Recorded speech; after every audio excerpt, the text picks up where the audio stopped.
So hello everyone, welcome back to my new video.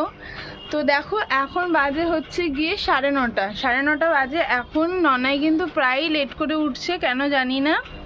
ননাই, তুমি এখন উঠছো না কেন? হ্যাঁ, এখনো উঠছো না কেন? শুয়ে আছো কেন এখনো? কেন? পড়াশোনা করতে হবে না?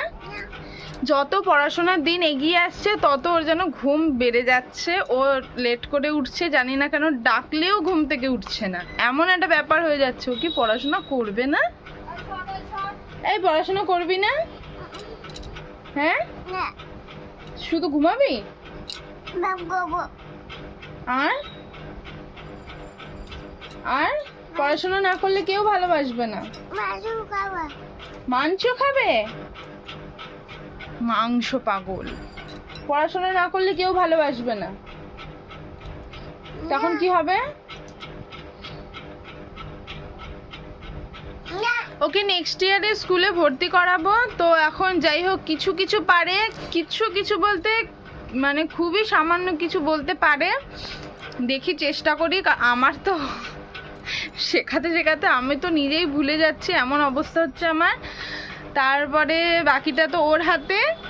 যাই হোক, ঠাকুরের কৃপায় যদি পুজো টুজো দিয়ে একটুখানি ওর পড়াশোনাটা হয় তাহলে তো খুব ভালো হয়। চলো দেখি ওর পড়াশোনা হয় নাকি। ননাই, তুমি কি কি শিখেছো এতদিনে? অ বলতে পারো?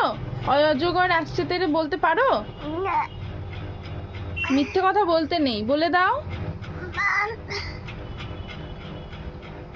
বলো। ওরা দেখছে তোমাকে, বলবে না? সো যাই হোক, বাদ দাও, এখন ওর মুড নেই, ঘুম থেকে উঠলো, ওই জন্য বলতে পারবে না ও।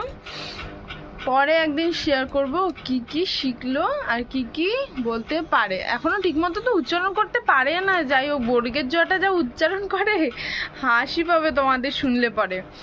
সো যাই হোক, যেটুকুই উচ্চারণ করতে পারুক, যেটুকুই বলতে পারুক, যেটুকুই শিখুক, এখন এই বয়সে ওটুকুই যথেষ্ট। বেশি চাপ দেবো না এখন। আর নেক্সট ইয়ারে ভর্তি করব বলতে সেরকম মানে কোনো স্ট্রিক্ট স্কুলে ভর্তি করব না, যাতে কিছুটা সে শিখতে পারে, একটা প্র্যাকটিসের মধ্যে থাকতে পারে, স্টাডি প্র্যাকটিসের মধ্যে যাতে থাকতে পারে, কোনো কিছু শিখলে সেটা যাতে ভুলে না যায়, সেরকমই একটা কোনো জায়গায় ভর্তি করব ডিসাইড করেছি ওর বাবা আর আমি মিলে। আর হচ্ছে বেশি